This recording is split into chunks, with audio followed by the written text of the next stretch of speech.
I've been telling you about what's happening in South Africa. Mommy Africa. As you know, the black people have taken over the government, and they hate white people. And as a result of that, they are now taking the land from the white farmers without compensation.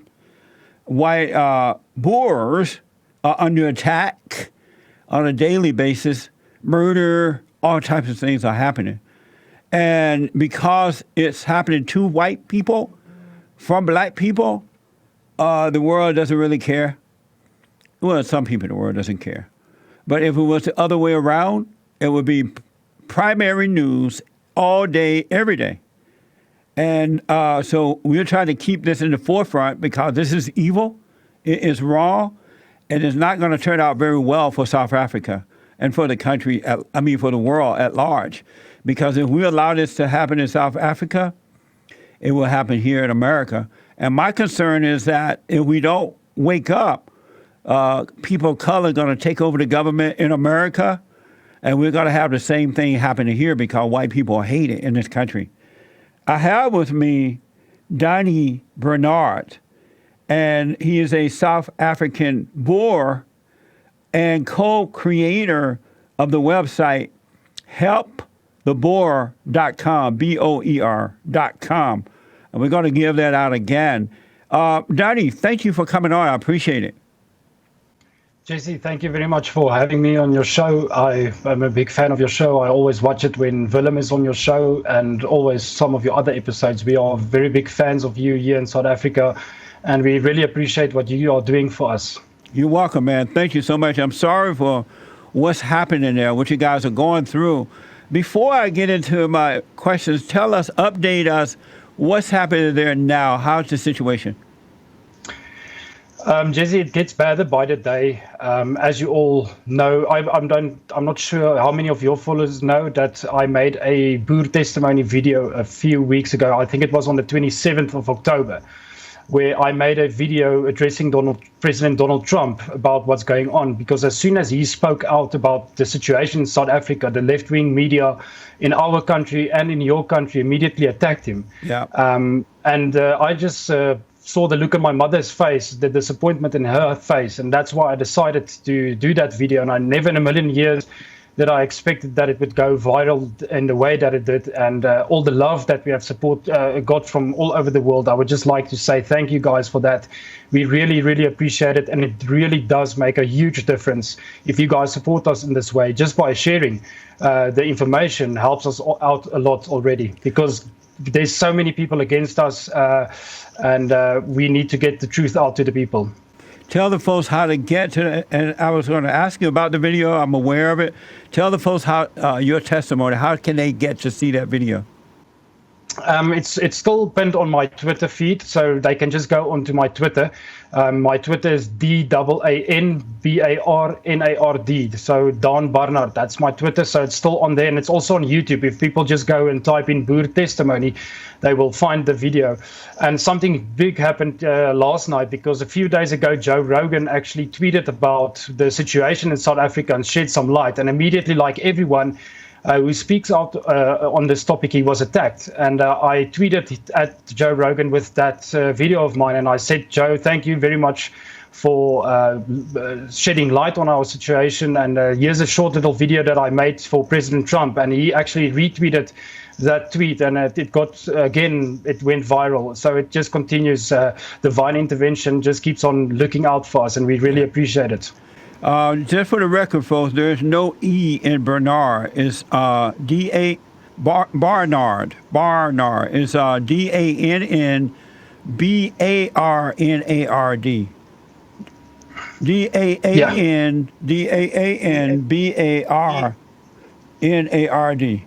All right. When you were 11 years old, you said you were attacked with your brother and father. Tell us about that. Yeah, my brother is a very big fan of your show. He actually phoned a few weeks ago into your show, and he spoke to you on air. Wow. So myself and my brother was at my father's farm when we were 11 years old, and it was about 11 at night. And we heard knocking at the window, because when we went to visit my father on the farm, we always slept in his room because of the danger, living on farms. And that was around 1998 or 97. I'm not sure the exact date. I must calculate it. I'm 32 years old now, so it was when I was 11. And we heard a knock at the window, and some of the workers shouted, there's problems outside. And my father immediately knew of the situation in South Africa, and you always have to be vigilant. And immediately took his firearm, and he said to me and my brother, he gave us each a firearm, and he said, if something happens and they come into the house, you just shoot. And luckily my father went out, and he managed to subdue them, and the police came. One guy survived, 2 he shot and killed. And 3 weeks after that, they came back again for revenge attack, and again he had to defend himself. Luckily, my father had military training. He was well aware. He knew his farm very well. He knew the surroundings very well. But it was very scary. The first time, like I said, I was 11 years old and I experienced this stuff. And just to emphasize to people that it's not only farmers that gets attacked, it's all over South Africa. There's huge problems in this country, and that's what we are trying to highlight to the world, that it's a failed state. It's a very violent society. But the huge difference is that politicians encourage this violence towards minorities, which is us. And they get away with that. And we just don't like the double standards, and we would like the world to condemn them. And the ANC, the African National Congress, who is the ruling party, they are very afraid of their persona and their image to the international community. So that's why I said it helps us a lot if you guys openly and publicly condemning them for what they are doing. And so just for the record, it's blacks who are attacking whites, right? Am I right about that? Of course, they are the majority of the population. So most of I don't know of any attack where it was white people who went on farms and killed white people. And the other thing that we are saying is that the way these murders are committed, it just doesn't add up, because the people trying to say that we are Nazis and right-wing conspiracy theorists. The funny thing is their argument always changes. Ours always stays the same. At the beginning it was, no, it's just normal robberies that gone bad. And then it was, no, you guys are blowing it out of proportion. Now we're at the point where they're actually calling it a conspiracy theory. So we just don't know where we stand with these people. They can't seem to make up their minds and decide what their argument is, because it keeps on changing.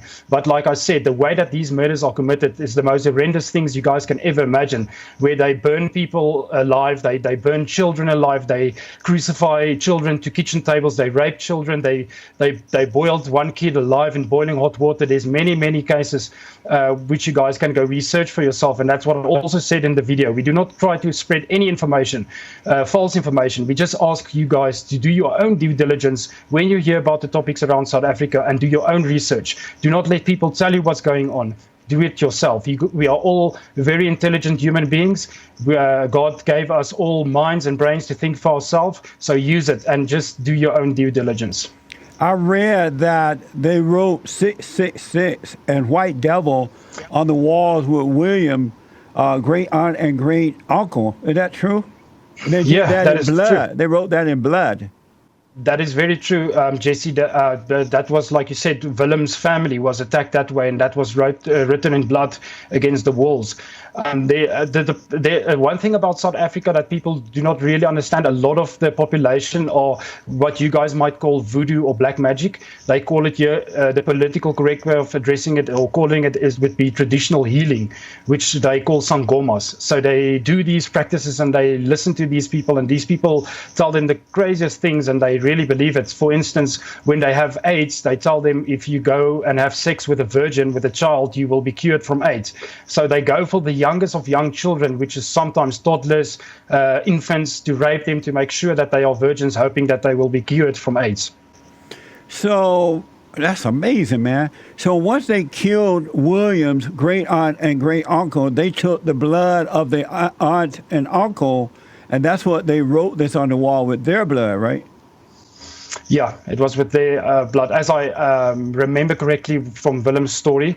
But I will just confirm with him that. But I'm 100% sure it must have been their blood. Who else? I'm not sure who else blood it could have been, but I'm sure it was. I want to make it clear too that this is not just happening to the white farmers; it's happening to whites all over South Africa, right? Whites, blacks, Indians, coloureds, like I said, we live in a very, very, very violent society. But the problem here is we are getting targeted, and it gets endorsed by government. There's actually video evidence of this online where major political figures in our country sings these songs to their following and encouraging them to go out and commit these murders because they blame us for everything that's going wrong in the country, which is also not all reality. There's a very good documentary that I would suggest your viewers go and look. It's called Tainted Heroes. That shows the history of the ANC prior to when they took power of the country. And it shows exactly where they got their training from. They are masters of what they are doing. People must never underestimate the ANC. They are masters at what they are doing. They love to deceive people. Like I said in the beginning, they are very concerned of their image abroad. So that is why we are putting so much pressure on them. And there's so many good South Africans from all races and creeds that are standing up to them. My concern is that if we allow this to happen in South Africa, it's going to happen here too, because evil spreads itself if you don't stop it. Danie, what's your Patreon site? It's all on the website helptheboer.com. So as I said, we are under attack from many different forces. So I help Willem Petzer out with that because he's like our only alternative voice in this country. Our mainstream media is extremely left. So we are like consolidating there. All the information is on one page, and then we will distribute it back to Willem to help him and his channel. And there's many other people coming out of the woodworks and standing up, which makes me very proud. And Willem actually inspired me as a very young person. Willem is very bright. The guy is only 22 years old, so he is what we call a born free. So basically meaning that he was born after apartheid, and these guys were growing up and even saw that something is not right, and they had the courage to stand up. And I have so much respect for those people because they are real patriots of this country, caring about all citizens in this country. Just to give you guys a little idea of how the ANC works, since they took over the country, they already acquired 4,000 farms, which they wanted to redistribute to their people, or to previously disadvantaged people, as they say. And out of that 4,000 farms, only 6% of that farms will actually transfer title deeds to the black folks. So that just shows and proves the point that many of the civil rights organizations has, that saying that it doesn't go about the right thing for the ANC, it's about power. They want power. And out of that 4,000 farms, 90% of those farms has failed. So that is why we are so scared and worried about this whole land thing, because we know there's hidden agendas. It's not, there's no clear indication. They do not want to talk to us. They do not want to reason with anybody. If you guys go see in our parliament the hearing when Ernst Roots from AfriForum went to talk to these guys, how they attacked him, and he didn't say anything wrong. He came with solutions. They just don't care what any solution people bring to the table, whether it be good or bad. They just label you immediately as a racist, and they attack you. And they even called for civil war against the white minority in parliament just for him bringing solutions to the table. I would love for you guys listening and that really cares about this South Africa situation, please go onto Amazon and go find the book Kill the Boer, which Ernst Roots has written. That will blow you guys' mind. That is the real situation, backed up with facts and sources. Kill the Boer. Kill the Boer book. It's on Amazon. All right. And just to be sure, your Patreon is patreon.com/help. Help the Boer. Okay, just want to make sure. I read that when you were 24 years old, you say your grandfather was killed in another attack. So I was that video, because it was 2 minutes, so it sounded if it was the same attack. So that was a different attack. When I was 24 years old, me and my two brothers were visiting my mother. Thank God we were there, because there came 5 armed men into her home and they tried to attack her. I was sitting in the study and I heard the most horrifying scream I've ever heard my mother scream, and I immediately knew that something very bad is going on. And as I ran out and I opened the door, my mom was on the couch and the guy was busy hitting her and he was trying to stab her with a screwdriver. As I looked to my right, the other guy was busy trying to stab my other brother with a knife. As I looked to my left, another guy had a gun against my other brother's head. And my first instinct was just to save my mother, and I immediately reached and grabbed my mother and pulled her behind me, and we came from all the sides, and me and my brothers fought the guys off, and they made off, and thank God not a single shot was fired. We could not believe there was divine intervention that protected us that day, because we could every time when something like that happens, somebody dies. There's always shots fired or somebody gets stabbed and killed. It was really, we were looked after. My grandfather was a professor in Pretoria at UNISA, and he went to retire on his farm. No one was there. He was all alone on his farm, and that was when he was killed. But I'm not special. I'm not special in any other way. I'm just highlighting the fact, and that's what I also said in that video. Every single South African, doesn't matter what color or whatever you are from, knows or themselves was affected by violent crime in this country, and that's what we are saying. It's a failed state, and it's a corrupt state. They are in it for power. They lie to their own following. They've been lying to their own following for 24 years. More than that, they throw their own following under the bus. Go look at that documentary titled Heroes, and you will see exactly the character of the African National Congress. Do the whites in South Africa have the support of the media? Not at all. All the media is against us. That is why we are starting to bring an alternative voice. You guys can go check for yourself. Every time somebody makes a statement that's reasonable or factual, they immediately attack them. The same that you guys are experiencing in America with President Trump and all the other minds. If somebody just do not agree with the herd, they immediately attack. That's exactly the same in South Africa, even more extreme. And most of our political parties, if not all, most of them who have power of the parliament are extreme left-wing parties. Amazing. That is why it's so dangerous. I just want the folks to know this is happening in South Africa. The government is black. Most folks in South Africa are black, and they are doing this all over the country to white folks there, folks. So, in short, we have a minute or two left here. How would this all end? What would it take to end what's happening in South Africa to the whites? Jesse, I think only God at this moment knows that answer. We do not know at this point. But as I said last night, we were in our Discord. We have so much friends from all over the world that comes into our Discord and chats with us, and they support us.